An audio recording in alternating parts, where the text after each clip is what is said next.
Hey, Mike, how are you? I'm fine. There seems to be a technical glitch, which is rare on this broadcast, but What's your technical glitch? everything disappeared until I just saw your face right now. Well, there was a technical glitch for a second. For some reason, our Facebook site was down or had to be re-added. So maybe it could have been that. But in the Okay. meantime, welcome to the Pop Culture SquadCast. This is our last SquadCast of the year, our annual year-end Gab Fest. This, Mike, we've been doing this since February 7th, 2023. So we have now finished just about 3 calendar years of the Pop Culture Squadcast Live. That's crazy. That's not crazy. It 3 is. years is 3 years is nothing. Well, we're gonna have a lot. We're gonna have a lot more. But you know, it's a heck of a start. Here's our stats for the year. We have done 51 episodes this year. In case you having any technical issues, or I don't see any stats. Oh, you don't see a picture? I'm a statless. Yeah, it says Pop Culture Squadcast Live, and that's it. Okay, well, hopefully other people can see it. It says there are 51 episodes we've done this year. We have done we've had 58 individual guests and lots of fun. But so 51 episodes this year. It's up from last year. Last year was 45 episodes. This is episode, I don't even remember now, 120 or something like that. I can't count that high. It's been quite the year. And we're okay, so Sherry can see it, so we're good. What is your underword say? My cardboard colored dreams. Is there more to it? Well, it's a line from a Bonzo Dog Band song, as are all my little subcaps there. But look it up, Google it. I will. And if you're not a Bonzo Dog Doodah Band fan, you're missing out on something. Of course. I want to turn. So just before we get to our first topic in the opening dialogue, we have a couple of guests. They're already in the green room. We're going to get to them as soon as we can. We are going to count down our top comics of the year. Countdown. I'm not sure. It's hard to rank them, but we're going to give you 5 each at least. I have like an honorable mention list that's fairly large. We're going to talk about some good comics. I only have one on my honorable mention list. I did notice there were 6 in your list. So, I was a little confused as to whether it was fair to list a book that only had one issue come out this year. Well, it wasn't it wasn't a one shot. No, I think that's fair. We'll get to it. But before we get to that, and I think we really need to talk about some pop culture news that's kind of sad. So a couple of days ago, Rob Reiner was killed. Sorry. I was devastated by this. I am the age where I was growing up every time he made a fantastic movie from 1983 through 1990, whatever it was. All of his movies are some of my favorite movies of all time. And I absolutely loved Michael Stivic, and he was an aspirational character to me. His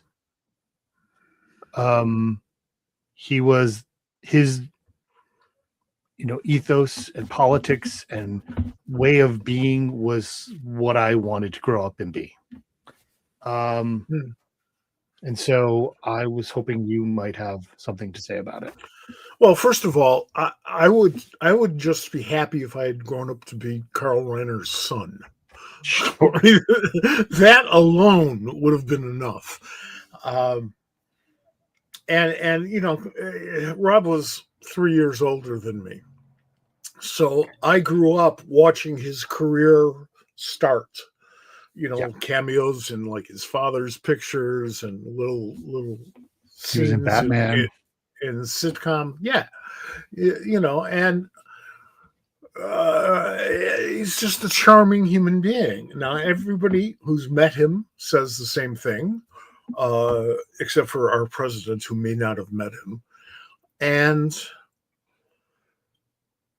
he and I overlapped in one very important area. Both of us spent a lot of time working on early childhood education projects. Um, I helped set up a state-of-the-art center here in Connecticut, but all over the United States. I've done that type of work. He has too. He has raised enormous amounts of money and enormous amounts of attention. And when we opened up that early childhood center, I approached him. I approached his people, to see if they could give us any publicity, and they did, and they also gave us some money, which is also nice. And the center itself was beautifully built, brilliantly performing wonderful service. It still exists today, despite our government's attempts to kill all of that stuff. So, Rob walked the walk and talked the talk. It's a genuinely funny guy, genuinely funny, which is what you would expect from a guy who grew up under the circumstances under which he grew up. But boy, I'll tell you, one of the most creative public figures of the 20th and 21st centuries. Absolutely. And our world is a much better place for having had him in it. That's an excellent way to say it. He was same age as my dad. So there was that aspect of it. There's a lot of I look at him and I see my dad in some ways, and it was for me as a kid, the sure thing was, I think, maybe the first movie I saw that he did, and then The Princess Bride is a movie that my friends in high school, we watched that movie about 8 times a day for about 5 months straight. And it was interesting. I've seen so many tributes. I saw some interesting commentary. I saw, Carrie Elway's talking about him. I saw an interesting thing that Noah Wiley had said about him. And it's just very sad. And Eric Idle did a wonderful tribute. Sure. Evidently, they had gotten together the night before. Well, a lot of people were there the night before. It was at Conan O'Brien's house the night before. There was a party that they were at, and we know about that now. So, it's one of the things that we do on this show is, we talk about things that have happened in the year and since this is a year-end thing, I also kind of wanted to kind of remember some of the people we lost in the comics world and the world that we live in. Some of the people we lost this year, it's been a tough year. Jim Shooter has passed, and we lost Peter David and Butch Geese, Jules Pfeiffer, and Drew Struzan. And these are all people we talked about on the show when we lost them. Time moves on, and we have to deal with this loss. So, well, the witty thing is that's life, and the end thereof. At my age, I've lost a lot of my friends, partially because I made the mistake growing up of seeking out friends who were older than me, and that was really cool until about 10 years ago. Well, yeah. Um, okay, that's a tactical error, and those of you who might be making the same thing, beware. Um, it's you don't get used to it. You never get used to it. Um, you can have one that's so cataclysmic, like when my wife died 16 years ago now. Um, you don't recover from things like that. It changes you, and it destroys little parts of you. Whereas Rob Reiner and folks in his position, they leave all of this wonderful, and in Rob's case, inspirational work behind them. They have made the world a much better place because of that work, even if it's just allowing us to laugh at ourselves, like his father's best friend, Mel Brooks, who must be having a really hard time right now, since Carl and Rob are both gone now. And, Mel's almost as old as Dick Van Dyke, Yeah. who's also having a hard time, I am sure. Yes. This death affects so many of us. Even people who you would think might even be a little happy, politically speaking, that Rob Reiner is no longer around, are reacting in a very human and a very real way. James Woods put down his buddy Donald Trump for the statements that Trump made about Reiner. Yeah. I mean, which were appalling. Just I don't want to talk about that. I do want to say I don't blame you. that it's important to also remember that he had a lot of that he put his not only you mentioned where he put his money where his mouth is. One of the things he did put his money in and helped significantly with is the legalization of gay marriage in America, of same-sex marriage, and that was he put money into the lawsuit that went to the Supreme Court that made that the law of the land. And I don't think the world, yeah, as you said, the world is a better place with him in it, and that's another example of it that's not necessarily related to his filmmaking expertise. Well, except that his filmmaking expertise led to his having the platform to do all this great work. And I admire that. I don't think that performers or Hollywood people are any less relevant as political commentators. We all live in the same country or in the same planet, and we all share some of the same experiences, good and bad. And that doesn't matter if you're far on the right, like James Woods, or far on the left, like me. It doesn't matter. It just doesn't matter. Sure.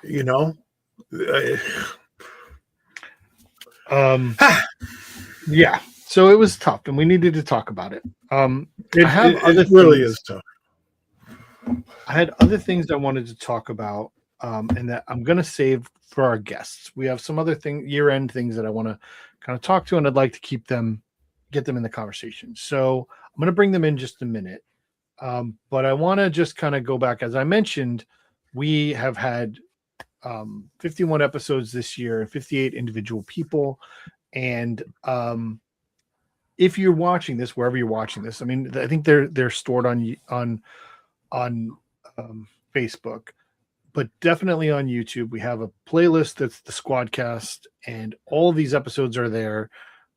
Please stay tuned. Please follow. Please watch. Please like. Please whatever you need to do, because next year is going to be even better. We have already booked like the first month of guests, and we have. I'm going to spend the next couple of weeks where we're going to be off doing some revamping and seeing if I can, make things even neater. I don't know. Neat's a good word here. there's some different platform options with our streaming software that I'm going to try and explore when I have some time. So I will have that time.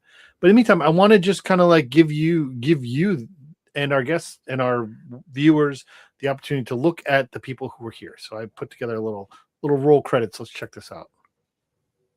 Whoa. Wow. Going back, look at that. These are all the people who were here. Love the music. Well, there's no music.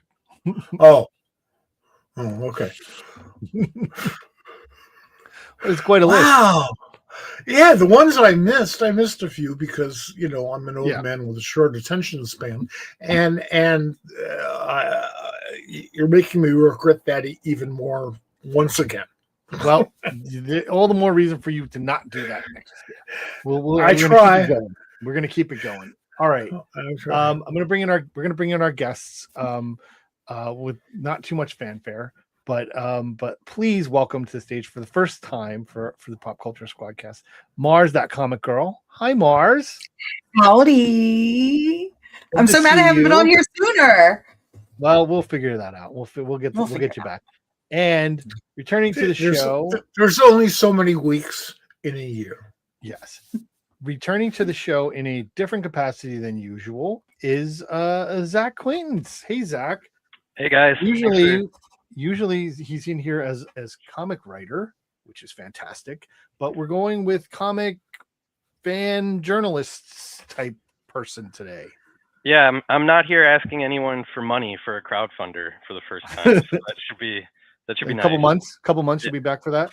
Now wait a moment. Now, do you have a crowdfunder coming up? It looks like June will be my next one. All right. Well, you'll be back then. We'll be there. All right, guys. I appreciate that. All right. This is the big thing. So we want to talk about comics. We want to talk about the comics that we've done this year. We've read this year. I did some numbers in my database of things that I have read that came out this year. There's 442 comics. That's not all the ones that I have. Tessa's not watching. Hey, Tessa. So I have 442 comics that I've read. There's probably another 400 comics that I haven't read that I bought this year. Just because I can't get around to it. But we'll go one at a time. We're gonna list 5 comics, maybe 6 if anybody wants to, and then we can talk about some other things. But let's just give 5 comics. We're gonna go around the group and we'll talk about the comics we have. Some of the things, and I've seen some of the lists already. I saw Mike's, and I'm glad that he picked the things that he did, because they're not necessarily things I picked. Hopefully we won't have too much overlap and we can talk about a whole bunch of different things, because there's so much. I mean, before we even get to that, what do you guys think about the year in comics? I think that this is the biggest year we've seen in comics for a lot of reasons. We see the Ultimate Comics in Marvel with this is the second year almost of Ultimate. We've seen the first year full of absolutes with titles like Absolute Batman and Absolute Wonder Woman, and seeing DC Comics break usually 7 out of the top 10 spots for the first time in years. Not only that, but seeing the DC compact trades. I think we're seeing more people, more than ever, get into the medium, and I think it's astounding. Sure. I mean, you and I know both are active on TikTok, and just the community there is astoundingly rich, and it's encouraging. So yeah, I agree. What about you, Zack? The amount of new people is great. We've I'm sorry. Go ahead, Zack, please. No, Mike, I don't want to miss your thought. So you first, and then I'll talk about the year in comics. That's because Zack knows that if I don't enunciate my thought immediately, it goes away. We've had a wonderful year for the best of all reasons. I think we have attracted more people into the field, and I mean that both as readers, as fans. Well, both means two. So, and as professionals. Which is pretty much the way it goes. You start out as a reader, become a fan, and then you go pro because you figure it's the only way you can support your comic book habit. So that's been wonderful. We've had newer types of distribution. We have a whole new sort of digital thing going on now to replace that which was great and then became horrible. We have stores that aren't comic book stores who are selling comics to people who never saw a comic book store before. I wish we had more comic book stores, but given the fact that we've had all of this turbulence in terms of distribution, in terms of the publishers that are around and their finances, it's been a rough year in those respects. I think we're doing amazing. And this past year, I have read a wider variety of American-made material, North American-made material, than I think I ever have in my entire life. And I've been reading comics since just before Eisenhower became president. So, yeah, I know. That amazes me too. But in all those years, this has been the best for me as a reader. And that's awesome. great. Yeah. You go, Zach. Yeah, I agree. Tough to put it better than Mike just did, but I think it's been a really great year for. I always refer to us as weekly comic sickos, the people who get their comics on Wednesday and pay hyper close attention to individual issues. And Sure. it's been a fantastic year for everything from the sort of like high end superhero stuff to the really varied original comic series. Like there was a week where I'm reading a romance hybrid monster comic and a comic that sensationalizes the escape from Alcatraz. Like that kind of variety is not something you probably would have found 5, 6, 7 years ago. And I think it just kind of speaks to Mike's point about how varied and just good the comics have been this year. Certainly not to the point where you could go into most comic book shops and find those particular comics. A decade ago, those comics were harder to find. And I understand why. You know, retailers knew where their bread and butter was, and every time you get that order form, now order forms, you're literally betting the rent. You're betting your future. So I understand why they held back, but now what we used to call independent comics, but I never did, are no longer independent. It might not be mainstream, but you can get them, and they're great. That's fair. Let's start with the Mars, ladies first. No, why What? me? Okay, fine. The Celestials. We're gonna give you you get one book to put up, and we'll talk about it. Okay. Or you can talk about it. I'm giving you solo here so you can show it. Oh no, I looked up and I was like, oh, no, okay. Come on. So Mad Cave Studios is probably one of my favorite publishers right now. I've been with Mad Cave since like the beginning. Yeah. And I stepped away from comics for about a year and a half and came back to Mad Cave's just blowing up the place, like literally, but in a good way. So it makes sense that one of my favorite titles this year is a Mad Cave title, and that one goes to It Killed Everyone But Me. This is from Ryan Parrott and Letitia Condon. I'm bad with name Condonisi. This book is insane. So essentially, a young woman watches her friends die at like a house party. She watches her friends die and her boyfriend die, and she is the sole survivor. And she can't explain why. And it's kind of revealed that there is like a supernatural, phenomenal, perhaps demon type character that came out and killed everybody.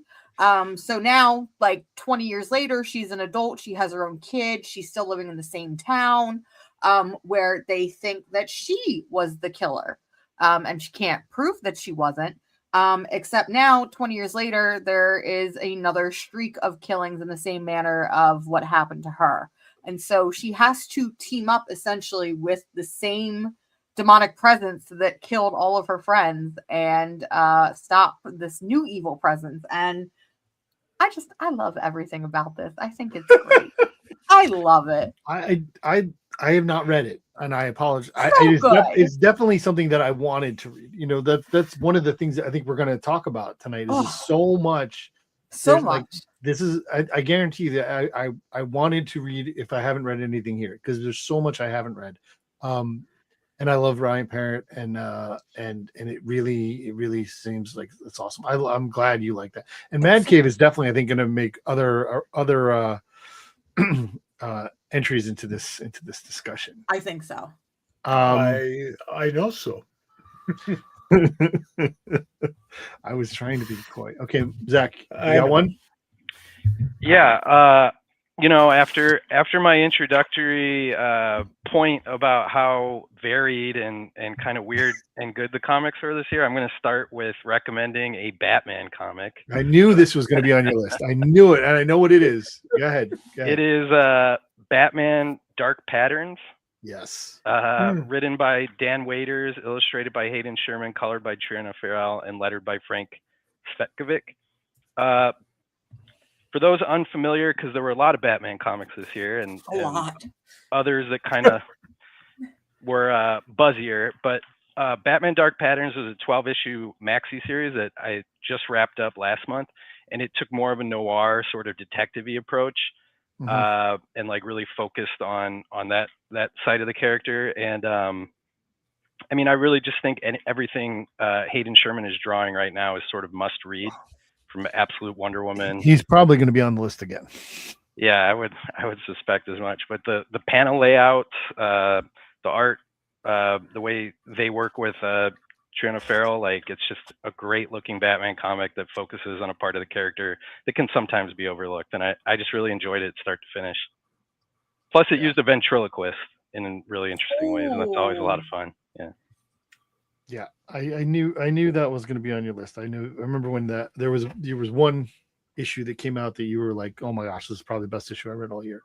Well, they almost every issue in this series had an incredible last page, and so that kind of gives when you follow things month to month, that really hits you hard on those last issue cliffhangers, and this series nailed all of them.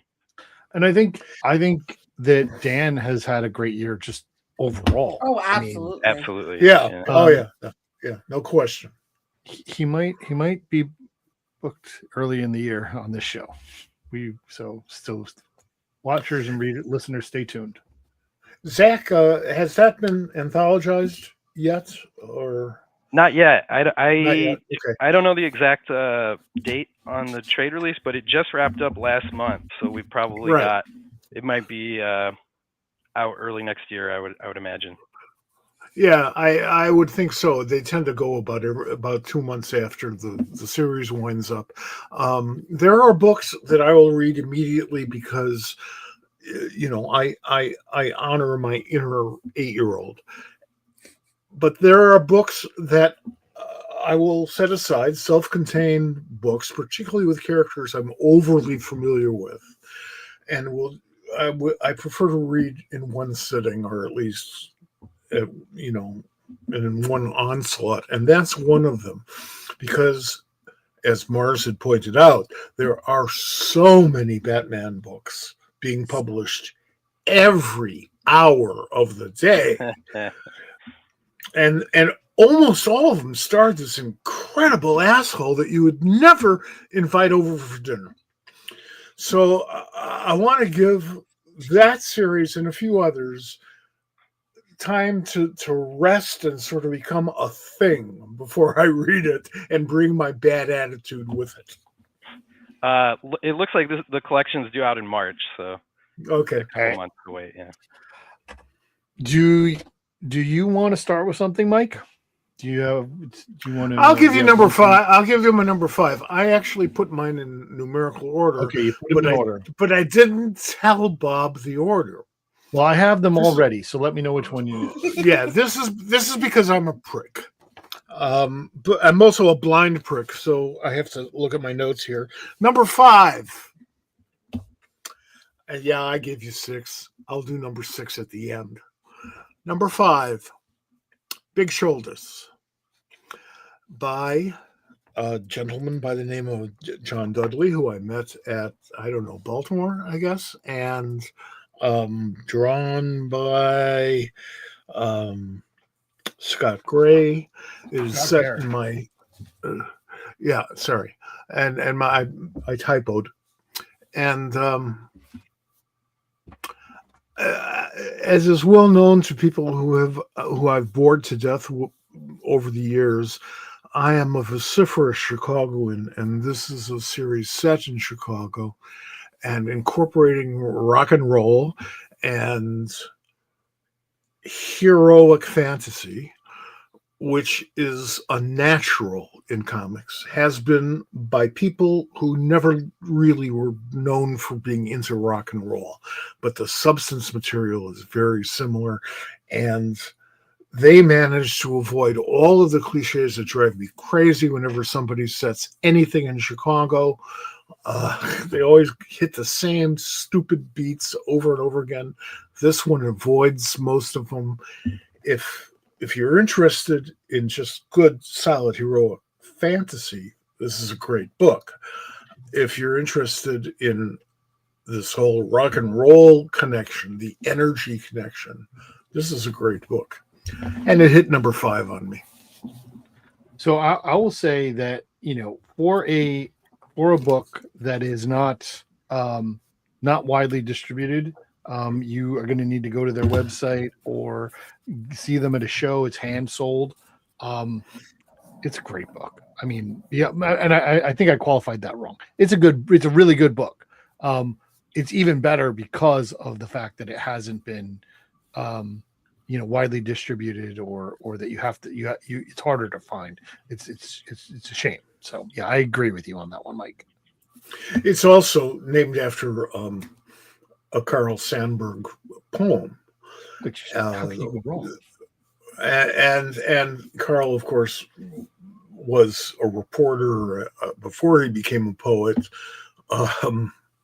and really covering the real gritty Chicago streets at that time, and they incorporate the spirit of Carl Sandburg quite nicely. I'll go next, and this one is tough. I had to pick a Michael Conrad written book. There were a lot of them that were good this year, and it was difficult to make the choice, but I picked In Bloom, which is a Bloom Studios that's written by Michael W. Conrad and art by John Pearson. I liked this book so much. It was the character design was fantastic. I mean, the art that John Pearson did to create this fantastic alternate future where there is the microbiome of the human within the human body that kind of takes over and kind of tries to reset by consuming in certain ways society. That's the concept. And then of course there's prejudice that goes along with that, and elitism that gets thrown into it. And it's a whole great conversation about human spirit and the evils and horrors of it. But there's a couple of things that are really interesting about the two biggest main characters. One is that the bloomed detective, who's the sidekick to the main character, is named after Rachel Pollack, which I thought was fantastic. The other thing is that the very main character, who's the detective who's involved in this, trying to figure out where people are dying, is not able to have the bloom occur in him because he is, kind of because of some injuries and disease he had earlier. So it doesn't exist. He can't be bloomed. And that that outsider who's not able to participate and has that different take on things is interesting in the fact that it could just be his bias, or it could be that he's right, or and it's a question that the readers often question with. I don't know. It's beautiful. It's thought-provoking. I loved it. I also loved Plague House. I also loved Neptune, which are two other Michael Conrad books I did not put on the list. Not that they don't deserve it. I picked one. That is the problem of lists. Yes. You look back at, for example, the Oscar winners, and you realize that some of the greatest movies of all time failed to win the best Oscar because there were movies that were arguably better than those. And okay, they can win. That's fine. Does that make that other movie any less important? No, of course not. Marlon Brando was right. It's all bullshit. But it's promotion. And that's how the Oscars started. And quite frankly, that's what comics needs. Sure. Let's take a little interlude. There is going to be a new award show this year. The Kirby Awards are going to be presented at OAX. So that's a new thing. Yep. They're called the Kirby Awards. They're sponsored by or affiliated with the Kirby family. And at OAX in February, they're going to be the first Kirby Awards. That's great. I don't know. There may have been Kirby Awards earlier. It feels like there should have been before this. But anyway, the Kirby Awards are going to be given at OAX in February. Which is a show I really want to go to. Anybody? So February is a tough month. It's the Original Art Expo. No, but when? February. But it's in Orlando in February. So who doesn't want to go to Orlando in February? Me. I don't. Point, yeah. You're not allowed to go to Florida. I don't want to go to Florida at all. They won't let me back into America. All right, Mars, back to you. Come on, let's go. Yeah. Okay. Pick one more. Okay. I'm a girly in comics, okay? And there's one thing that I want more from comic books, and Maria Lovett gave it to me this year. Oh boy. So this is Artificial from Maria Lovett. So I've been preaching. Okay, let me restart. I've spent a lot of earlier this year reading a lot of smutty romance books. And I have decided that we need more of that in comics. Okay, listen, we started with a lot of romance books in like the 50s and the 40s. Like, it is 2025. I need more romance comics, and Maria Lovett really did it. So essentially, she's been doing it. She's been doing it, but Maria Lovett's hit or miss for me. This was a big hit.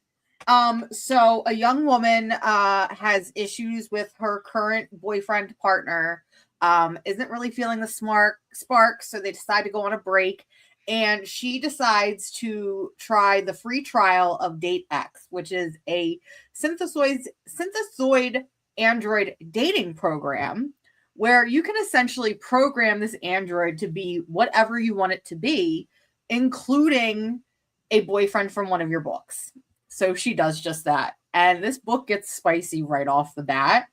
And listen, I have been kind of spearheading the book talk girlies need to start reading comics too, because there's comics for them, mostly because I want more book talk or more romance books and comics.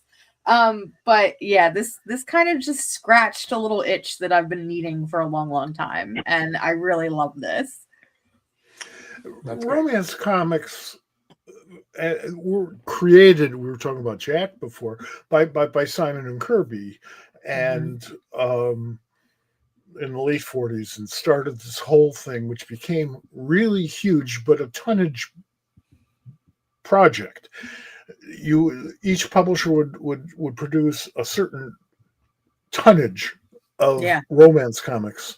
To a certain extent, we saw periods of that with war comics and horror comics, crime comics certainly, and romance had its thing. The problem is that the others tended to evolve.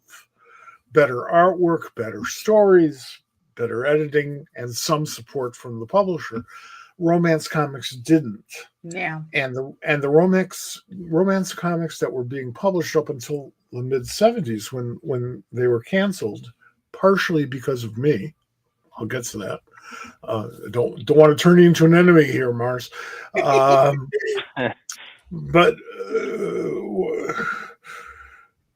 I went into Joe Orlando's office in the mid 70s with a copy of whatever the last romance comic was. Was it Young Romance, Young Love? I don't know. And they were all reprints. And I said to Joe, who has kids who were pretty fully grown by that time, if your kids were young, would you want them to read this? And he went through it and he went, hell no. This stuff is horrible. And I said, well, I was thinking maybe I can help push the company into doing something new and creative and original and wonderful. But no, they just canceled the whole thing. Okay. So We're now. that's I'm sorry? that's your fault. It's my fault because if I didn't know. Your fault nonetheless. It's my fault. I opened my mouth, and that is what happened. And I never learned my lesson. So, romance is a critical part of life, more so than crime and or evil. I And agree. it happens, and it happens more often than horror. At least until very recently. A lot of the books that are on my list of things are there because of love. There's and there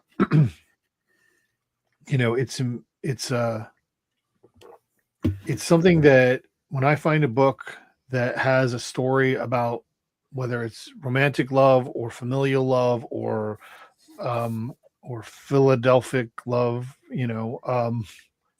it's what moves you, and that's what makes comics so special to me.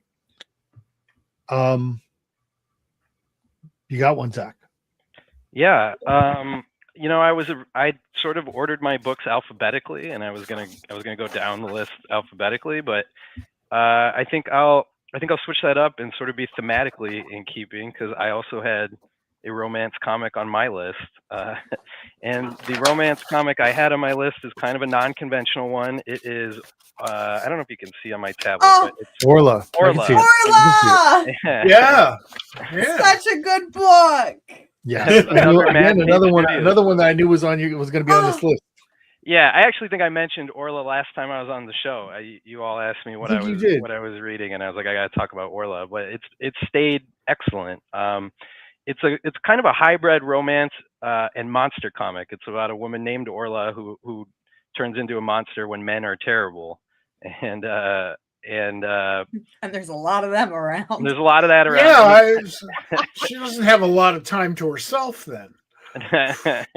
It's kind of timely in that way, because it tackles sort of like manosphere podcasters and that sort of thing. It's written by John Leese, who's excellent, usually kind of a darker writer, but he's kind of exercising a little lighter tone in this one. Illustrated by Sally Cantorino, who is one of my favorite comic artists, and she's doing career best work. Colored by Deirdre Kelly, who brings sort of a playful tone, I think, to it, and lettered by Lucas Gattoni. But this book started rock great. Stars all around. It's a perfect creative team, and they're all perfectly suited to like they all got the assignment, as they say, and are just doing perfect work on this one. And it started great, and it had a great concept, and then I think like about issue 3 it pivots into something that's surprising. Even like I would be shocked if anyone could read the first 2.5 issues and predict the end of the third one and where it kind of heads. There's still one issue left to be published to round out the miniseries, but the first 4 have been fantastic, and I just like it because it's so different from everything else coming out. Like we were talking about, romance comics are sort of rare these days, and this one's also a monster mashup with a romance comic. Like, it's just a bunch of stuff that you wouldn't expect to see together, and it all comes together really well. It feels like something you expect from, if we look at a lot of Western comics, so like especially like a lot of manga. I mean, romance comics are it's a huge category over there, and then the whole monster romance kind of mashup is a big thing. Right. So it makes sense that, you know, a book like this just, it works. Not only that, but Orla features a plus size babe. Can we get more fat girls in comics, please? God, we exist. Yeah, Listen, I think Sally, that's the best way to describe fantastic. it. Is to just say this comic works. Like, it just works. I'm reminded that my favorite of those was Pudge Girl Blimp by Lee Mars. And that was done over 50 years ago. I think it's been anthologized more recently. But that was just a wonderful book. And in the 70s, early 70s at that, you didn't see plus-size women or even plus-size men, except for Bouncing Boy, in comics. And everything on my list and everything I've heard from you folks is special. None of this is like, well, this is a great routine issue of blank. And there are such things, but we're finding all this new material trotting on ground that has not been trod on before at all, or at least lately. And those are both very, very important examples of that trend. Yeah. Good shout out to Lee Mars, one of the founders of women's comics, underground stuff. Lee, wonderful human being. You got a book? You want to go in Sure. order? Number 4? I got a bunch of them. How is my number 4, and not just because it was named after an Allen Ginsberg poem. Alicia Whitney is the writer, and Morissette. Elaine Morissette. I see. It's unusual. It's sort of a horror thing. It's sort of a relationship thing. It's very much a what the hell do we do with our lives in this bizarre world thing. And Alicia's source material is amazing, and she writes about it in detail at the back of each issue, which means that there's less of the Ahoy Comics prose stories. So our friend Ed Cato didn't get any work out of that, but illustrating that stuff. But Howell was brilliant, and in a way that I never expected anybody to go. So check that out. I agree. I loved Hal. It was definitely on my list of possibly to go to this list. I wrote about it earlier this year on Pop Culture Squad. I think it's super smart. I think Elisa did a beautiful job, and Morissette is the perfect artist for a 50s sci-fi horror-ish alien spore type thing, but it's also so much about the relationship between men and women and what it was like then and how it has come today. It's so much more about the role of women and how it has evolved and how it needs to continue to evolve. I think it's a very, very smart book. It's one of the best. I mean, and listen, let's take a moment. I'm probably going to talk about them again later, but Ahoy Comics is making interesting, smart comics that play in the genre, but also are entertaining, and doing a great job. We want to continue to support that publisher. At my first cut list, which ran about 400 comics, I had maybe 7 or 8 all A comics in there. Sure. And maybe 4 or 5 of them were impossible to remove from the list. It's like, no, this is really good. I got to turn people onto it. And that's the part of being a comics fan that the creators sometimes address. They give you a story that's so exciting, you want to turn your friends onto it on the off chance that they might have missed it. I want to say thanks everybody for watching. Right at this point, I just want to just take a little moment and say this is fantastic. I am having a blast. This is the stuff, and I know Mike. This was, to be honest with you, everyone who's watching and listening, and the people. Mike was like, "Let's get it. Let's do a show where we just talk about comics," and I'm loving this. I'm going to give my second of my top 5. I'm not ordering them in number, but mine is also, I think, romantic. This, and Mike had mentioned, hey, I don't know if only one issue has come out. Do I count it? Well, this one only has 2 issues out. But I can't not put it on the list. It's by a publisher that we've talked about a lot this year, and I think we're going to talk about a lot in the future. And it's Voyeur by Leigh Williams and David Baldeón. So, Ignition Press started publishing books this year. I have loved all of them. They hit the ground running heavy. Absolutely. They are all amazing. The next is one after another that's like, oh my gosh, this is so good. This book, the thing about Voyeur, first of all, there's been 2 issues out. They're brilliantly written. There's the first issue and the second issue are mirror copies of each other, in that you have similar events happening but a different perspective, and you get more information from either side in the 2 issues. But when this book came out and I read issue 1, I immediately texted David Baldeón and said, oh my gosh, my heart is racing. This is sensual and sexy and intriguing and suspenseful and damn beautiful. And Leia is a brilliant writer in that she knows how to pace a story so well. And I think that's one of the things that I find about both of these issues that have come out so far for Voyeur, in that they are,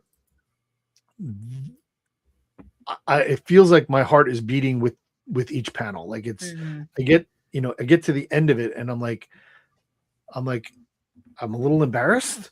I'm a little flushed in the face.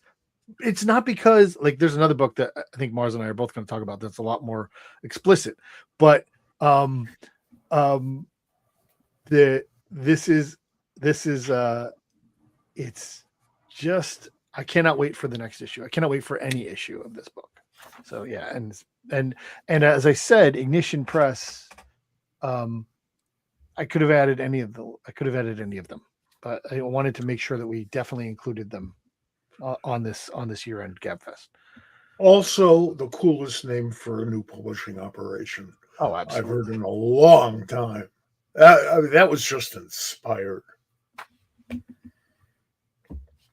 You would anybody have any opinions on Voyeur? Mars, you seem to have had opinions. I haven't read it yet. I just picked it up because unfortunately our shop doesn't carry Ignition. Well, I will tell you this.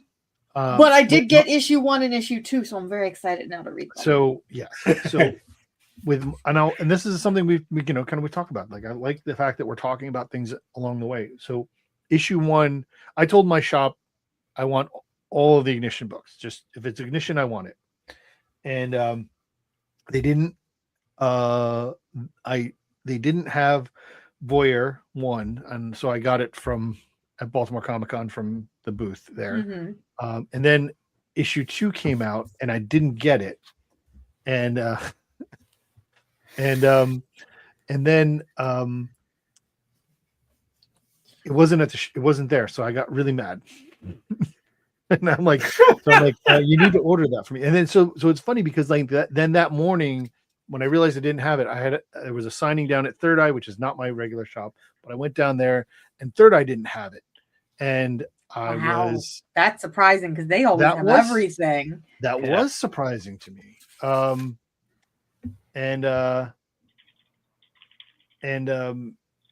Then we have, there's the comments this time we're getting there. So anyway, it's it's definitely a good book, and I love it. And I love the fact that we need to engage with our comic shops. Like one of the things I love about my comic shop is that they do send me emails. I get like 18 emails a day from Third Eye, but I think we all do, which is fine.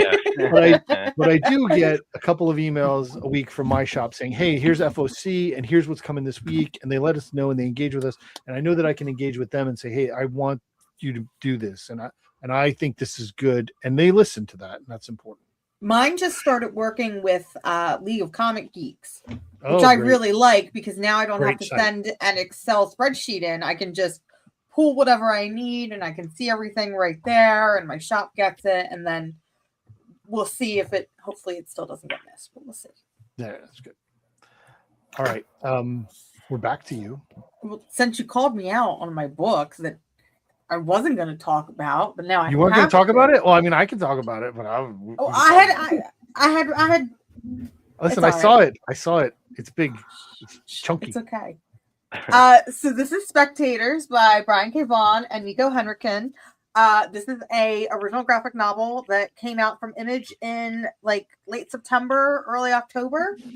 This is done by the same creative team. I don't know what my camera's doing here, but this is done by the same creative team that did Pride of Baghdad from Vertigo Comics, which is one of my other favorite comics of all time. And as Brian K. Vaughan stated, this puts the graphic back in graphic novel 100%. So after a young woman is abruptly murdered in a mass shooting, she finds herself in the afterlife, and she takes being in the afterlife rather well, and from there we're kind of sped forward by like 1,000 years, so we're in this new neo-futuristic city, and our main character is essentially a voyeur, and she likes to watch people have sex in the afterlife because who doesn't want to do that when they die? But basically, a world-ending event is going on that's going to essentially end all life on the earth. So what do ghosts do when they have nobody left to watch? So she meets up with this handsome cowboy man, and the two of them decide that they want to find a threesome. But not just any threesome. They want to find a threesome that means something before the end of the world. And it's just a really great retrospective on what life means while you're living, as well as what life means after death. And I will say this, I have never had a book suck the air out of a room not once, but twice. Mm-hmm. And Spectators does that both with its first opening pages, where it kind of gives you a mini anxiety attack because, it's a mass shooting and it's done very real. And it makes you feel like you're there with the character. And then even within its ending, and I don't want to spoil the ending. However, stylistically, it's probably one of the coolest things I've ever seen. And like I said, this is an OGN. So for $30, you get a full completed story. And I recommend that everybody read this. And this is definitely going to be one of those books that I recommend for somebody that doesn't even read comic books. There you go. Is that a hardcover? It is. So for $30, that's pretty cheap. Yes. That's pretty good. It's huge. From my understanding, this was a Substack original. So yes. Nico and Brian publishing it like panel by panel, which I don't understand how anybody was able to live through that. I would have been dying. I was subscribed to it, but I didn't open one of them. And I'm glad that I didn't, because I Have you read this, Zach? Yeah, I read it week to week on Substack. You read it? Yeah. Okay. I don't know how was you that? made it. I mean, there How were a lot of was that? cliffhangers. I mean, they do it 2 or 3 pages at a time, so it was a little bit. You'd get a Wow. little chunk here and there, but yeah, it was a interesting way to read it. So I read it on a plane, on my phone, Ooh. because I had a copy of it, and I was on a plane and I read it on my phone, and then Your phone. Your phone. Well, I'm on a Little- plane, so it's like right here. It's right in front of Oh. my face. Okay. Yeah, usually I have a tablet in front of me. Yeah. Well, I'm glad I didn't, because then all of a sudden I had to like go like this. Wait a second. Oh yeah, in public, yeah. It's very graphic. It's very Well, graphic. I also have X-rated movies on my tablet just in case they give me a seat next to like some nuns or something. But So I have a very, Sure. Yeah. very bad attention span. And even when it comes to like a 5-issue collected trade, I find myself having to like put it down and come back to it with Spectators. I read that book in one sitting, and it was amazing. I would have, but a plane landed, so I read it in the second set. Just sit on the plane and be like, I'm not moving until my would've. little book is done. I was only flying to Kansas City. someday I will tell you the story of one of my last flights out of Kansas City. Okay, well, we will talk. That's a nasty story. So Spectators was on my list. I'll move something else on. Sorry. No, please. I love that book. No, I don't- it's good that that both of you have picked the same book. That's important. There's a couple of things that hit me through it, and it's funny because because Brian it's so long ago that he wrote it, because it took so long for it to come out and stuff. So when I saw him in Baltimore, he was I had a couple panels with him, and I wanted to talk to him about it because it was like I just read it, and there's a yes, Dean, on my phone. And Dean, I'm with you. it was I have a copy. I bought a copy now. So but he mentions enemy mine, and when people do stuff like that, I feel like how are there other people who are writing things that connect to me in ways that I don't think other people think about. So like he mentioned enemy mine, and he mentioned Lady Hawk, because there's a thing about one of the characters who she both of them really are very big cinephiles, which Brian is as well. And just the interaction between those characters, that is this conversation about pop culture throughout the last couple hundred years, and what it means to be a good film. And there's like so much commentary about the world that we live in, but at the same time there's this it's also got this strange vibe that sits because the characters sit removed from reality. So there's this strange vibe that you're a spectator with them, viewing the world that's in chaos around them, that's not really affecting them. It's such a great book. So good. All right. Mike, you got one? What's next on your list? Oh, I'm sorry. We go to Zach. I'm sorry. No, Zach. I gotta keep the order straight. What's up? What you got? Yeah, I was trying to thematically tie another book to Spectators. It's hard to tie anything. You can't really do that, yeah. But because it's really singular. But I do have a book that I read straight through in one sitting. And the physical copy is right here above my shoulder on the bookshelf. It is Drome by Jesse Lonergan, which it's a 300-page kind of brick of a book. And it's I would say it like this: like Jesse's been one of my favorite cartoonists for a while. He had that Hedra one shot that came out through Image that was kind of done on like a newspaper. And he's worked with Mike Mignola on some of the Miss Truesdale. He's got a second mini-series with this character. He did one earlier. And it always felt to me like Jesse Lonergan was a master cartoonist who needed a masterpiece, and I think Jerome is that masterpiece. Like, I think that's fair. it's just a stunning book. Like it kind of, the characters are gods to some extent, but they start intermingling with humanity, and it starts as this sort of like creation myth that later becomes a more traditional sort of action heavy fantasy comic, and then becomes a creation myth again at the end. Like, it's really hard to explain, and it sounds ridiculous when you start saying it out loud, but yeah, it's a journey of a book. And Jesse does such incredible things with his paneling. Like, there's pages and spreads in this book with dozens of small panels with details and circular kind of leading the eye through in surprising ways. And yeah, I just think Jerome's an absolute masterpiece. And I started reading it late at night, which was a mistake, and was up very late, absolutely finishing the book because I couldn't put it down once I'd started it. That's great. That's awesome. I bought his last copy. Yeah, I bought his last copy at SPX. People were upset. Yeah, I mean, talking about distribution, it's actually been one that's hard to find because it's out through 23rd Street, which doesn't. I forget who they distribute through, but a lot of comic shops haven't been able to get that book. Sure. But it's worth tracking down. I think you can get it at Barnes and Noble and places like that if you have one of those around you. More traditional bookstores. You were going to say, Mike, I think I interrupted you. That's okay. I'm talking all the time. I understand. All right. Well, it's time for you to talk again. Okay. My number 3, because I number things. Is it the wrong number? Is a book. I'm sorry? Is it the wrong number? No. Okay. It's a month. It came out last month.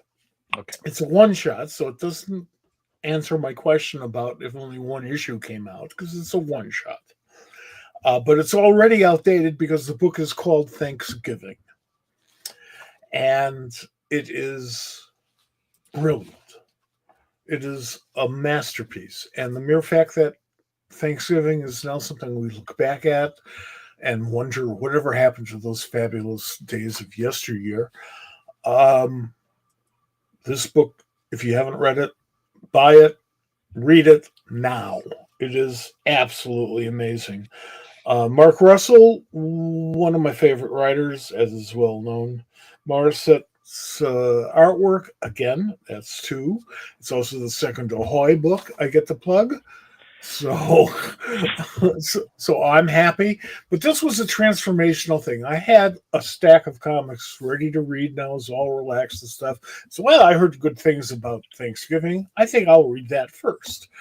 And it was so overwhelming that I don't think I went back to reading comics again for another hour or 2. It was just overwhelming and wonderful. I agree. I loved that book as well. I also, it was one of the other Ahoy books that I talked about in the column I wrote last month or so. It's smart. I feel like, again, it's a perfect example of tone, that book, and kind of what you were mentioning with Orla, Zach, in that the book it's the right mix of the right people, and there's certain pacing that this book has, and it is talks about, again, these things about where we are and what it means to be family, what family is like in certain places. It's about it's an interesting perspective in the narrator of the story and who the narrator is. I absolutely love the book, and I knew this was coming up because you foreshadowed this in a Brainiac on Banjo a few weeks ago. I knew this was coming up. You said you were going to talk about this in a couple of weeks. Oh, you're not supposed to understand that. I knew what you were talking about. Listen, if I edit your stuff, I know what. You're just my editor. Editors are supposed to think that hard. Great. That was a great pick. Yeah, I really enjoyed that one as well. I'm kind of going in the order that I wrote these down, and this is another book that I like a lot. This is an ongoing, so it didn't start this year and it hasn't finished. But it's a book that I love when I get, and I love to read, and can't wait to see where it's going. This is intended to be a long form story. But what the book I'm mentioning is Minor Arcana by Jeff Lemire. That's a good one. And Leticia Cardanucci, I think, does some of the artwork when he doesn't draw it himself, but he draws a lot of it himself. I am a huge fan of this book from the beginning. It has there's something about this main character that draws me in.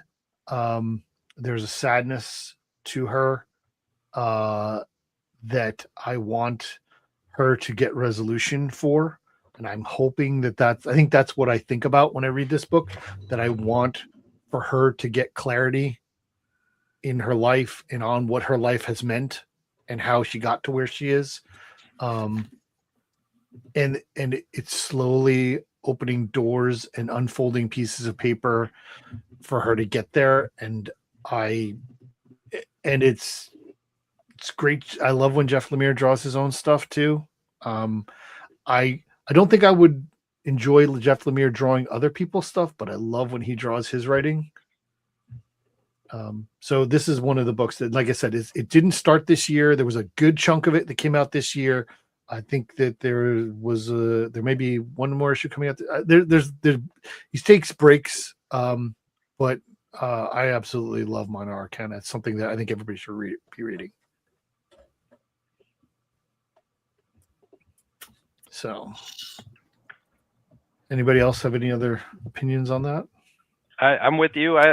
It's my favorite Jeff Lemire comic since Royal City, which I think he also drew himself. There's just something I really like his very personal, sort of small town centered comics that he draws himself. Always turn out good, like all the way back to Essex County. So, yep, just feels like one in a line of those. All right, so Mars, let's go. What we got? I'm cheating because there's only one issue technically, but I have read the first 3, and since I was given the first issue to read like a month and a half ago, it's the one book I can't stop thinking about.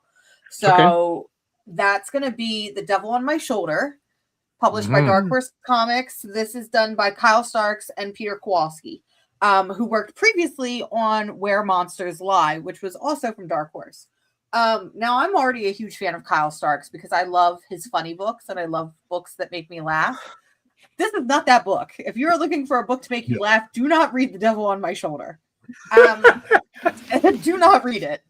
So The Devil on My Shoulder is very I Spit on Your Grave inspired, if you're familiar with that movie.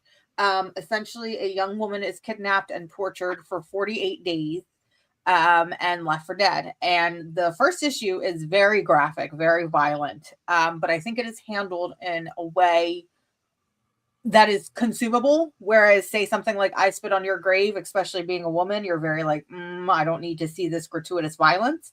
So after the 48 days of being beaten and tortured, she's left for dead, and she decides that she's going to take revenge. Well, how is a normal small town girl going to take revenge? She is going to be trained by a priest who was a former cartel member. And this book is the definition of good for her. And literally the second and third issue are about her going after these men one by one, and not just going after them, but making them suffer emotionally and physically the way that they tortured her.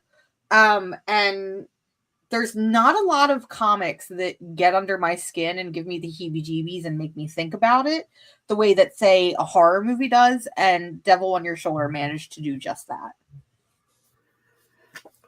Are there a lot of ex-cartel members in the priesthood? Not that I know of.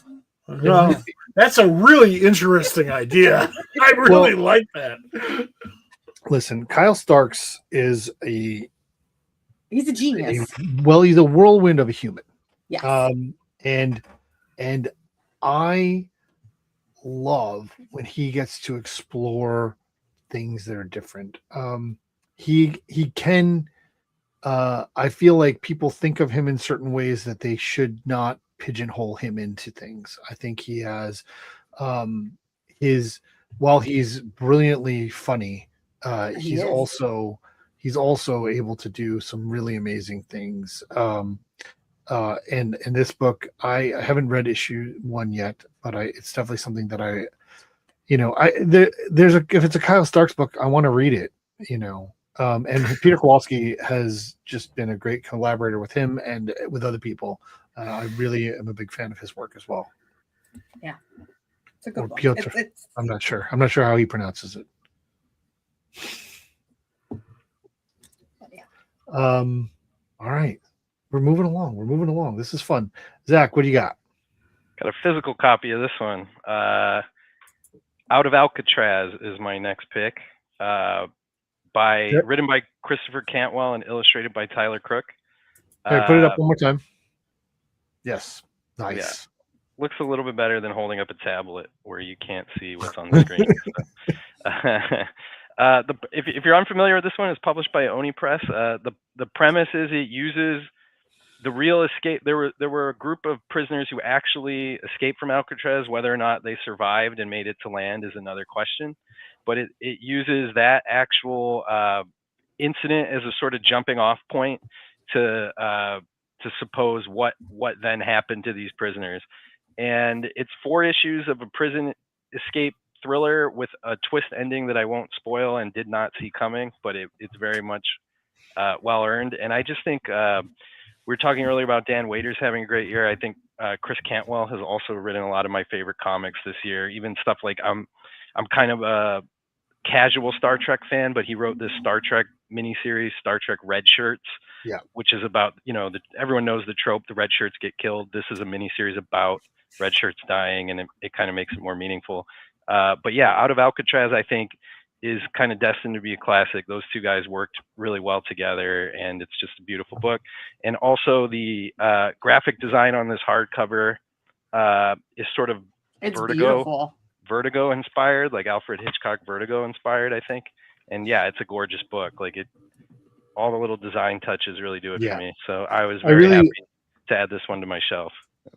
Couple of things. Who published that, Zach? It's Oni. Oni Press. Yeah. And I believe the designer was Wilson Gambro, if I'm not mistaken.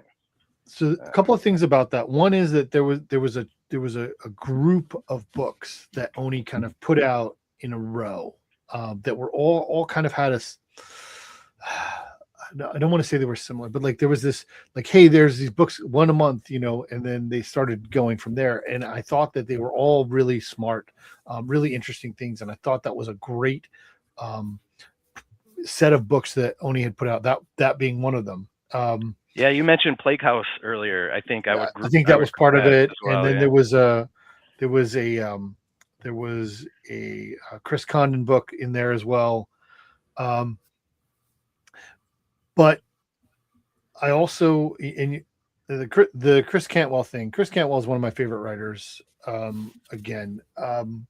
I spoke to Megan Levins, who drew the Red Shirts book last week when we were in Columbus, and we were talking about how much fun she had working with Chris on that book. And I mentioned, and I will say this now just because it's not whatever, but if you've never read She Could Fly, which I think is Chris's first real comic book. It was a Berger book. The first thing he really did after he came over from Halt and Catch Fire. Also, She Could Fly. About She Could Fly. This is for Mike. It's a very Chicago-y book. Like as a fellow Chicagoan who loves stuff set in Chicago, I believe his family, one of his parents is from Chicago, so he spent a lot of time there growing up. And She Could Fly it's another book that kind of goes past the like, here's some characters at the Sears Tower or something, Chicago comics you might see, and it really feels like a comic that lives in Chicago. Yeah. We never get away. That book is great. I love that. Yeah, book. yeah. But I haven't read Out of Alcatraz. I think I have most of the issues that I will read now. Thank you. Yep. Mike, Number 2, number 2. which really should be my number 4, but it was too good to be number 4, so it's Yeah, my I number see. 2. I'm clicking too much. Hang on. Go ahead. Number 4. Number 2. Number 2, Fantastic Four, published by this upstart company, Marvel, and I Can't go have wrong to with a admit, Scotty cover. yeah, that's the one I picked. I have to admit, I've been with the Fantastic Four since about 2 days after I turned 11 years old, and that was in August of 1961. So I'm quite a Fantastic Four fan. I've read it through some sad periods, a lot of great periods. I think that is the one title that changed comics the most from the way they used to be, superhero comics the most, the way they used to be to the way they are now. That's the transitional stuff. But everybody always talks about how, well, Fantastic Four is the family. It's the first family of comics. And yeah, I get that. And the better stories acknowledge that these guys have a family feeling for each other. And by the way, they also have real families, which are all incorporated. Ryan Ryan focused on that. And he's done solo issues amongst his run, which is about 10 issues now. Well, he was running it before this. He did the That's true.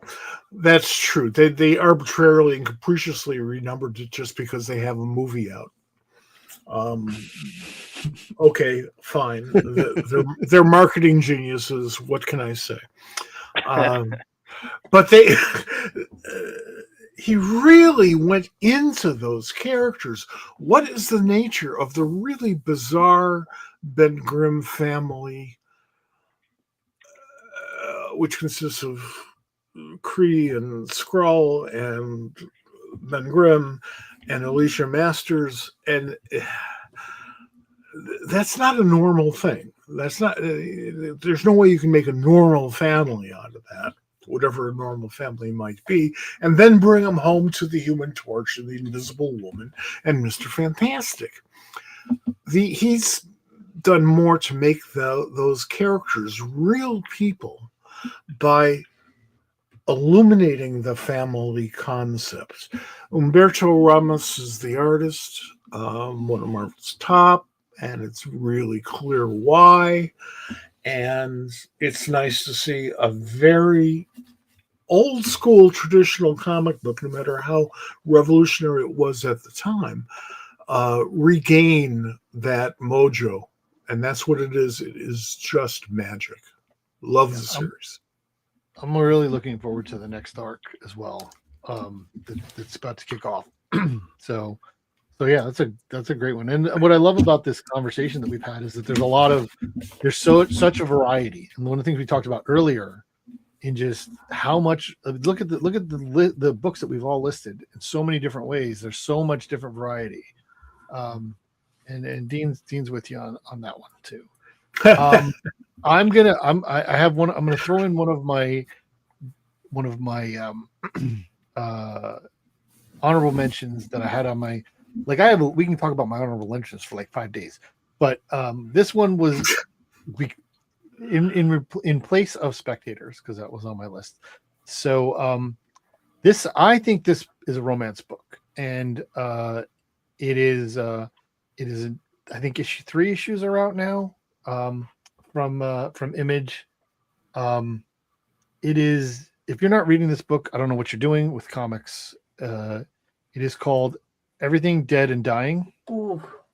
By Tate Bromble and Jake Phillips. Mm-hmm. And Frank Martin, I think, is doing colors, and Didi Bidikar is doing the pencils. This book is Just It's good. fantastic. It is so good. It is Jacob Phillips. So Tessa says favorite work from Tate. I'm a big fan of Tate's in a lot of the things he's done. I've loved so many things. I agree. I think this is probably even the best. It is so the concept is that there's a zombie apocalypse, and the protagonist is not affected, but he's trying to keep his family, who are zombies and affected, functionally normal.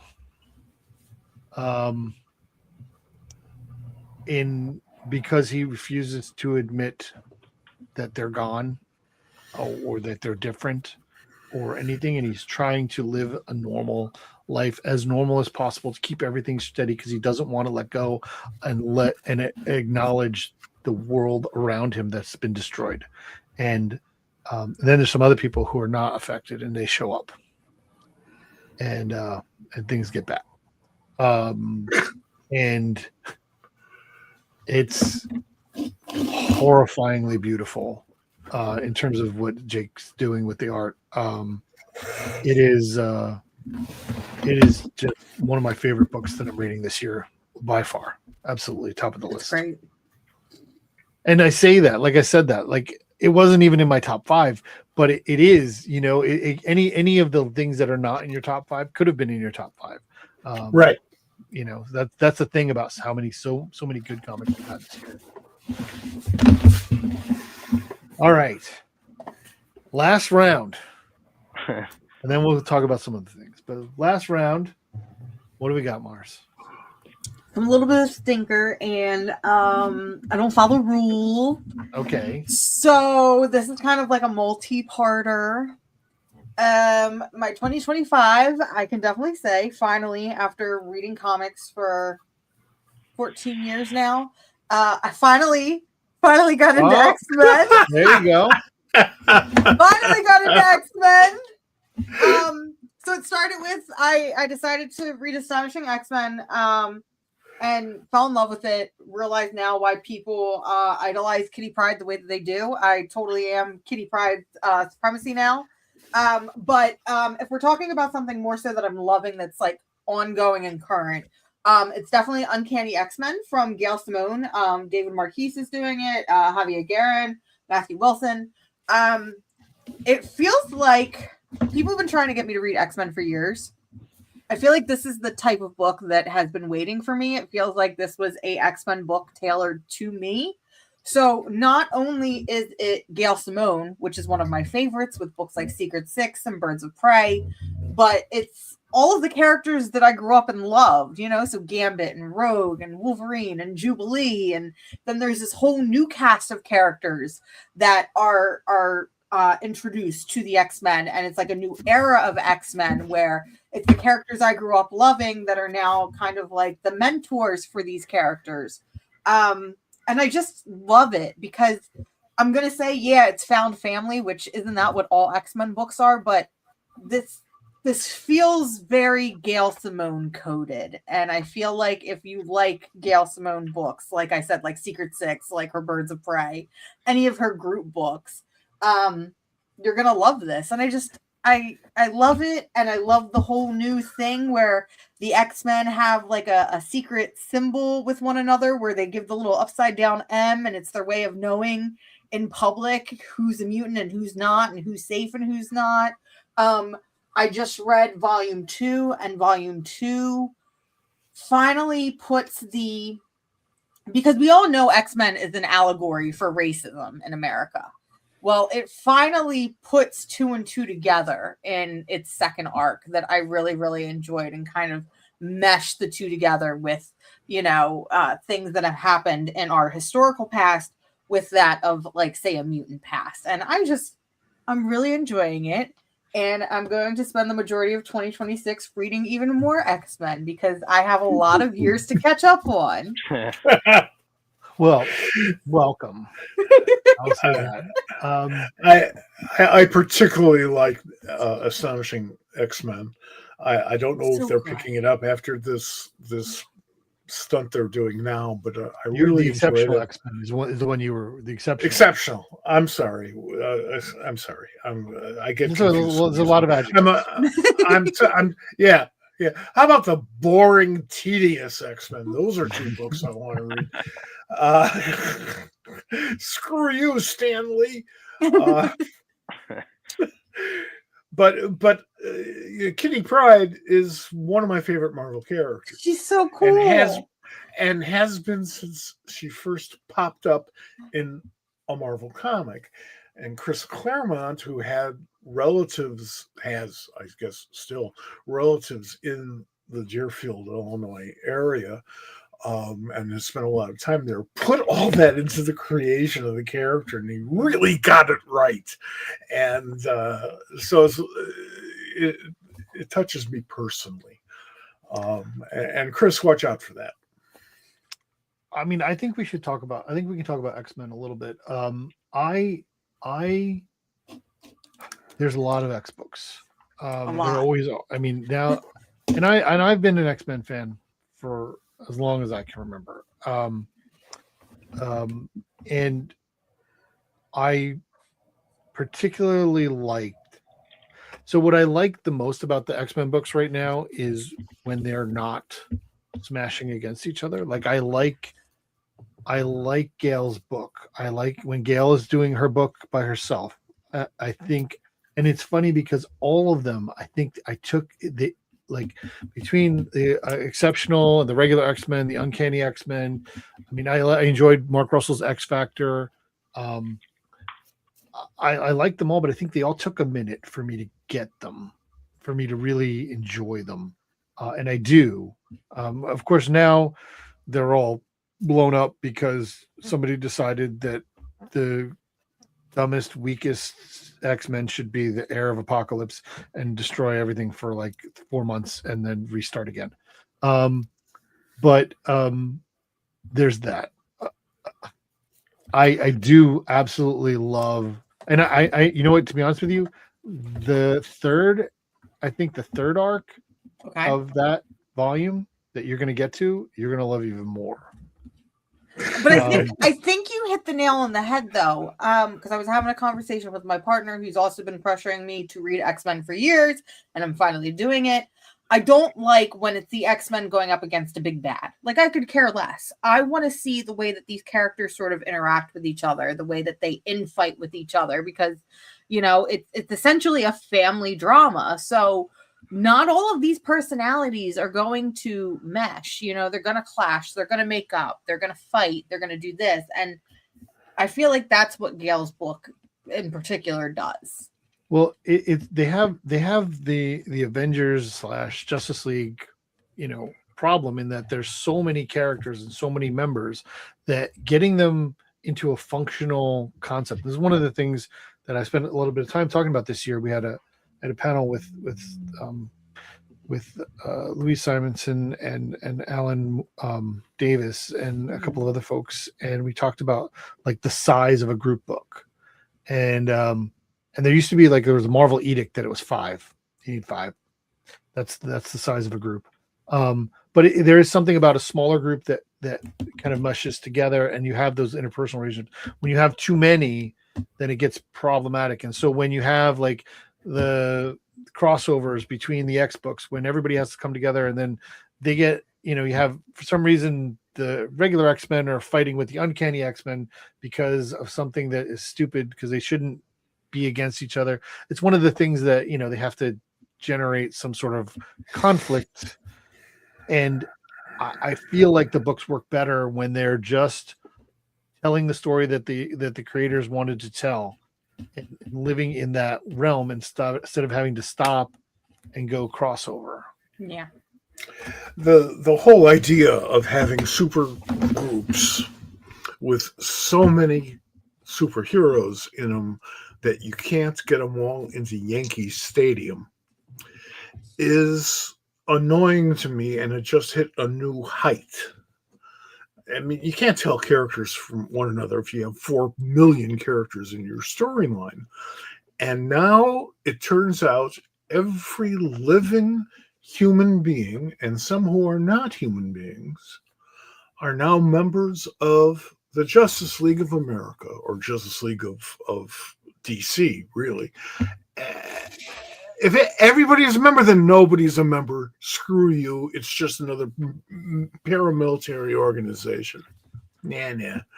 Well, it's part of the problem that you don't have the time to give to characters, right? Because you have so many that you have to take care of.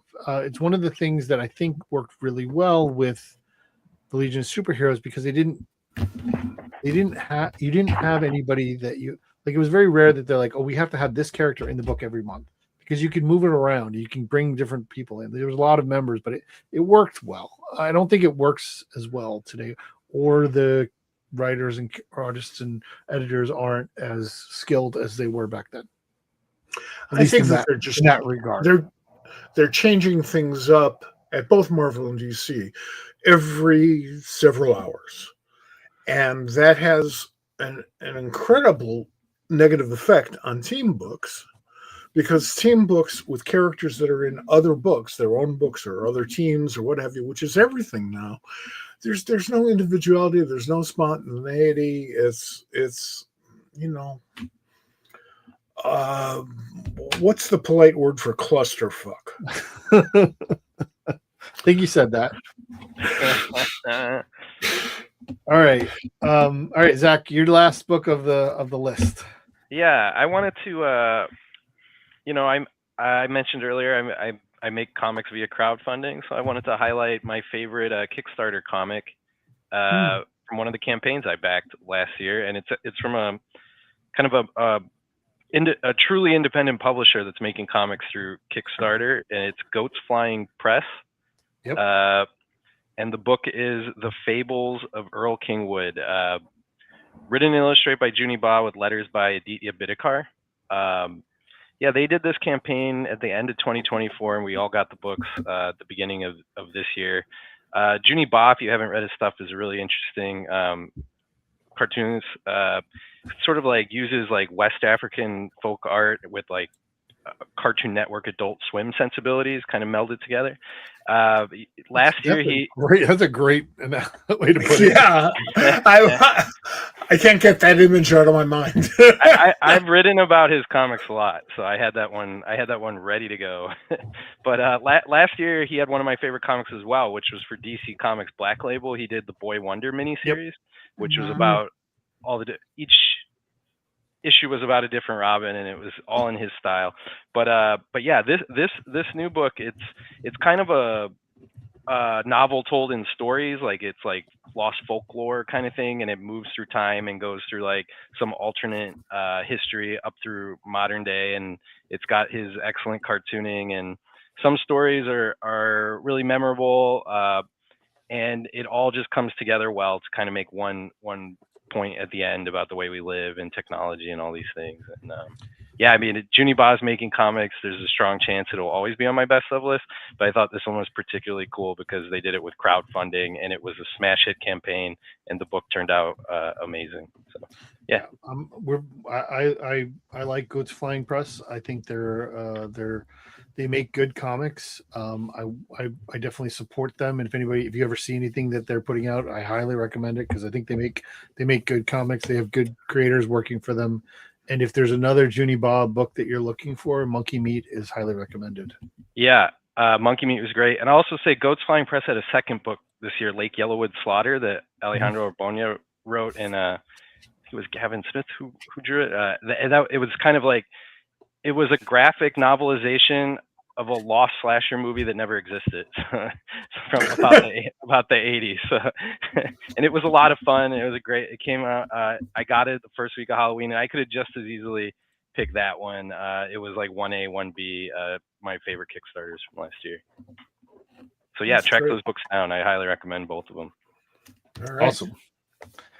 All right. So Mike, we're down to our last one. Number 1. This is a book that was extremely relevant when it was created. And by the time they finished the first issue and they printed the first issue and they got it into the comic book stores, it was much more relevant. Second issue came out a couple of weeks ago, and it was even relevanter.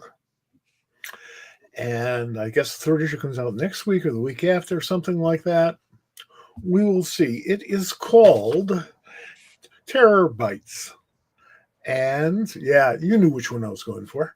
And Mark Russell wrote it. It was the second of Mark's books on my own list. And Mark London drew it. It is, yeah, sure, the computers and computer society is taking over, and we all got to adapt, and it's going to suck, and it emasculates us and turns us into not human beings. But this story has to be read to be enjoyed, to be perceived. It should be read by everybody. That's why it made my number one designation. I'm a big fan of this book.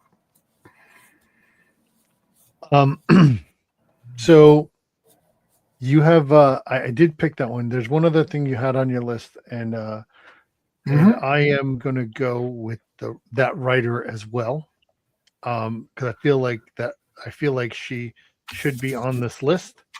Absolutely. So, I'm going to go with that Absolute Wonder Woman, though, which is I legit had it sitting here. which you could have. I had. You have to talk about her. We have to talk about Kelly Thompson and what she's doing in this industry. I love Absolute Wonder Woman. I love the main continuity Wonder Woman as well. I'm a little tired of the Mouse Man, but otherwise I do enjoy the story that's being told. But I think it's funny because when this book first came out, the first issue came out last year. People were like, "Oh, that's not Wonder Woman," and I'm like, "What are you talking about? That's Wonder Woman. That is 100% Wonder Woman. She is.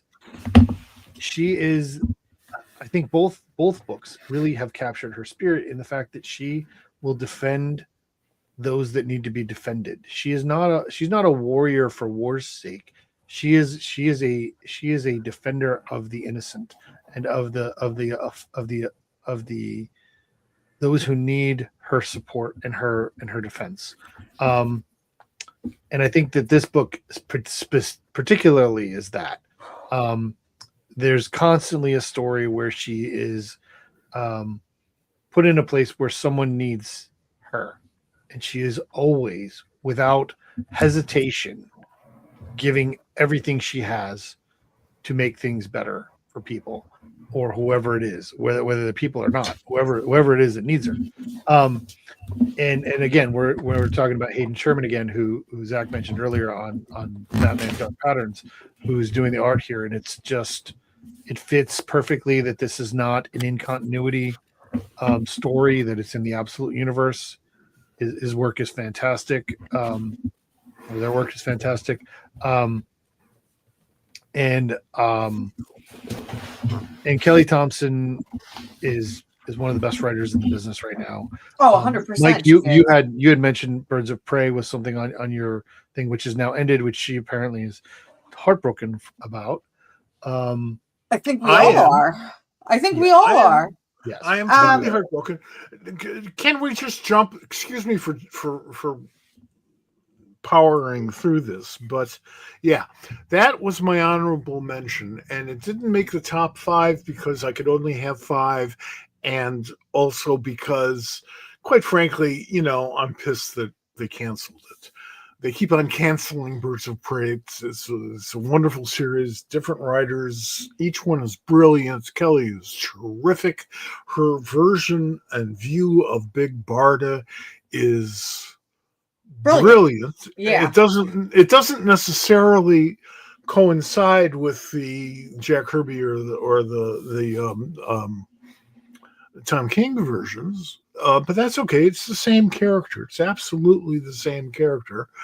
She's a little bit more laid back in this one. And to see how the other women in the Birds of Prey respond to her, take care of her, let her take care of them is wonderful, and not something we see in comics very often, rarely in superhero comics. So my hat's off to Kelly, and that was my honorable mention. Yeah, I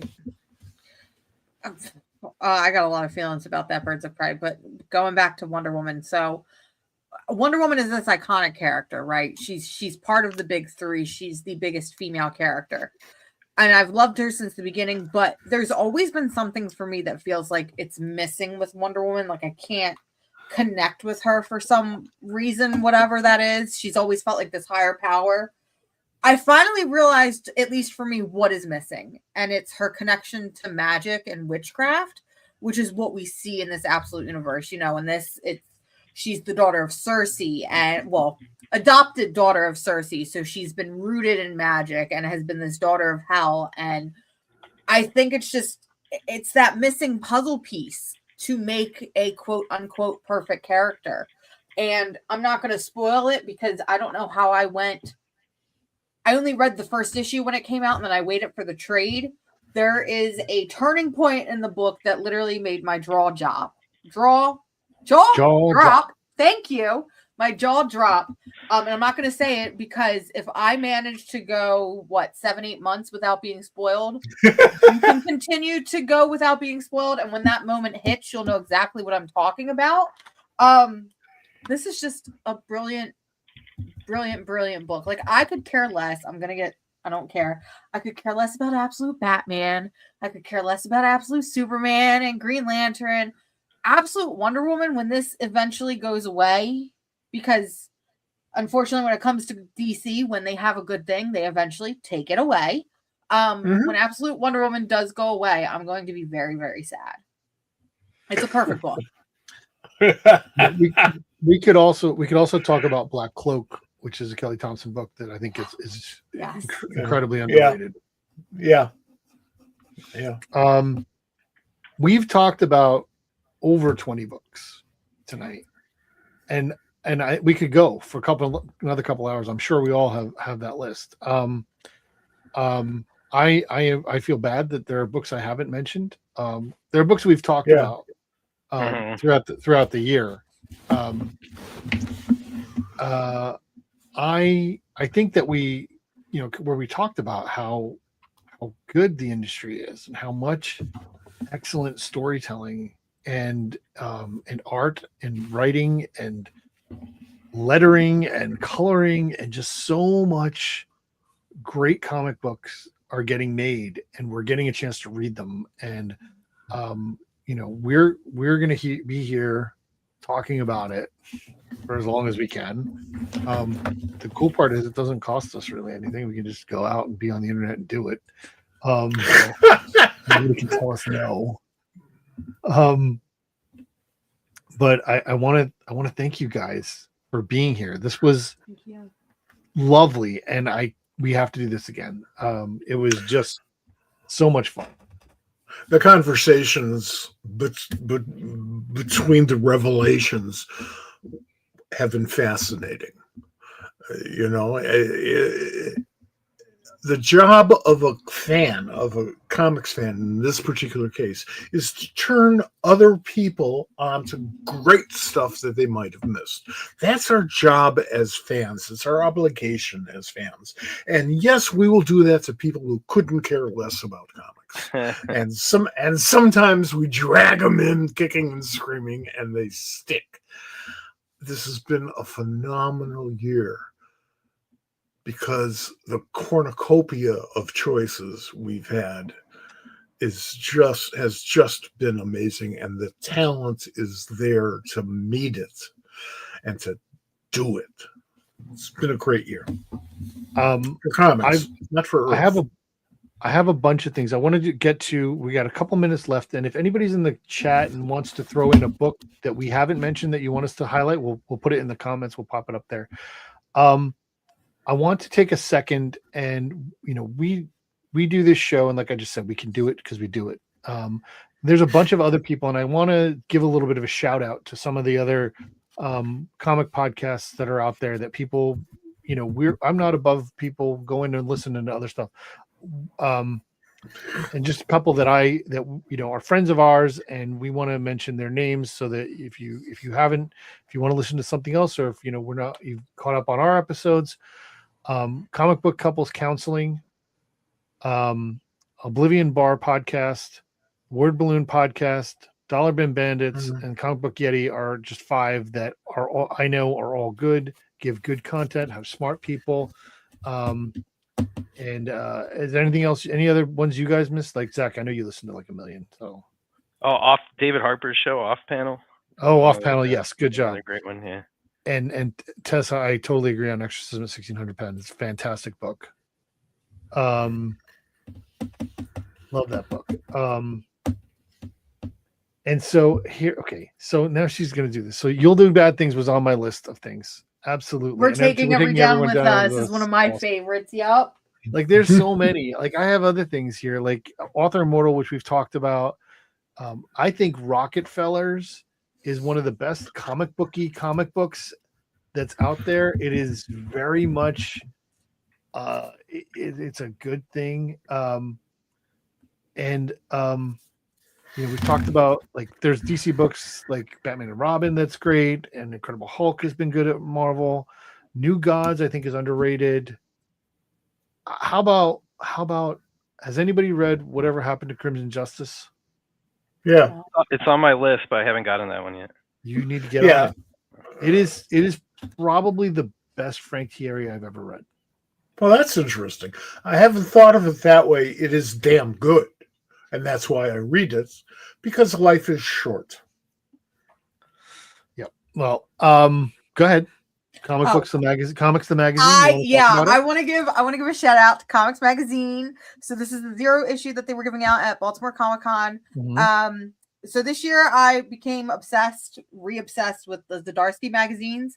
I just think they are the funniest thing, and I don't listen to comic podcasts. I do comic podcasts, but I don't listen to any. I can't focus on that. I need something physically in front of me. So Comics Magazine is perfect for me because it is basically a podcast in the form of a magazine, and it talks about insider industry stuff and fun things and comics you should be reading, and it's done by Rico Renzi, who worked on Spider-Gwen, and so this is their 0 issue that, like I said, it was like their little preview ash can, but they just announced the first issue is going to be like a deconstructed Absolute Batman #1, which again, I said I don't care about Absolute Batman, but that's a big pool to get Absolute Batman on your cover. So that will be coming out to comic shops this year, or in 2026. I think it's in March. March is when the first issue drops. And I just love this because I think that we need more comics media that isn't necessarily comics, if that makes sense. Yeah, yes. No, I agree with you. I think it's great. Adam Freeman is behind that book, that thing with this Prana stuff, and we're huge fans of that. I agree with Tessa. Rico is a great human, and comics needs Rico. That part. He's doing the design for that. He's super excited about it. I talked to him a couple weeks ago, and he's like, he can't get enough of working on that book. He's excited about it. Yeah, so I mean, I think we're all good. Like, is there anything that you guys want to talk about? Is there anything that's exciting you about next year? Because we're almost there. We're almost to the end of the year. What are you looking forward to? Batwoman. What?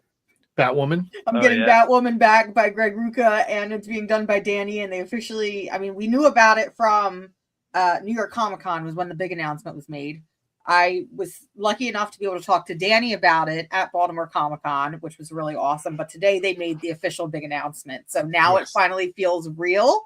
And now that Dan Didio is far away from DC Comics, maybe Kate Kane can be a little happy. Maybe. I hope so. I hope so. I think she deserves it. How about you, Zach? Something? A couple things on my radar. My pal Nick Cagnetti has a new series about to launch at Oni Press called Spirit of the Shadows. Nick's one of my favorite rising cartoonists. Got like kind of a Mike Allred style, and he's just getting better and better. And then I don't know if I feel like I'm the only one reading this book, but it's Sleep by Xander Cannon. It's coming out through Image. Yes. It's an incredible mystery comic that like has kept everything so close to the vest. It's got 2 issues left. The 8th one, which will presumably have all the answers, comes out in January, and I'm just like dying to understand what's been going on. I can't. This comic's like so readable because it's got a mystery at its center, but I have no idea what's going on, and I just can't wait to find out. So those are 2 of my most anticipated. I'm looking forward to the relaunch of Vertigo. Oh yeah. Yeah. Oh yeah. I didn't think I've known about it for a couple of years now, and I didn't think I would be as excited about it as I am. There are so many great teams making such interesting things, and I hope it does well. I hope that it continues to be there. I am excited for it. It makes me sad because Vertigo went away at the worst time. It went away right at that birth of not birth, but rebirth of indie comics, right when we saw things like Volt getting big and Mad Cave getting big and people wanting these more non-traditional stories. And then they vanished. And now that these stories are getting, the hype that they want, it's back. And that makes me so excited because I love Vertigo. I really do. We feel that way. How about you, Mike? We got 2 minutes. For the next year, I'm looking forward to the return of daylight saving time. Quite frankly, I'm like a kid in a candy shop, except that I'm old enough to have actually gone to real candy shops, the penny candy stores and stuff. And growing up in the days when we had newsstands, there would always be this one place somewhere, usually near the bus station, that had millions of comics. And you could just sit there and pick what you want and whatever appealed to you. There's so much variety. That was a long, long time ago. And those days are back. And that big X wall of comic books of all sorts. That's your local friendly neighborhood comic book store. Go there. Check stuff out. Don't just buy the same things, no matter how much you like them. It's fine. Buy them. Buy other stuff too. Expand your mind. All right, everybody. Thank you so much for being here, for listening to us. Make sure you like, follow, subscribe wherever you are. We're going to be back. We're going to come back strong starting in 2026. Our first guests are going to be the people behind American Caper, which is a comic from Dark Horse that's coming out. There will be plenty of super cool guests after that. Thank you guys. Thank you, Mars. Thank you, Zach, for being here. We will look forward to seeing you next year in person and on the show. And we need to get out of here before we hit the 2-hour mark. So, Mars, it was wonderful. It was wonderful meeting you. Zach, it's always wonderful to talk with you. And those folks out there in the ether land, have a warm, safe, happy new year, because we deserve it. All right, everybody. You know what? One more thing that I'm looking forward to, and we don't have time to talk about it, but I'm looking forward to Supergirl. Me too. Me too. All right. All right, everybody. Take care. Have a happy holiday, and remember, read more comics. They're good for you.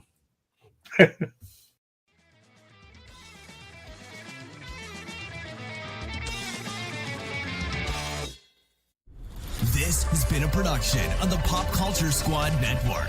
PopCultureSquad.com. How do you nerd?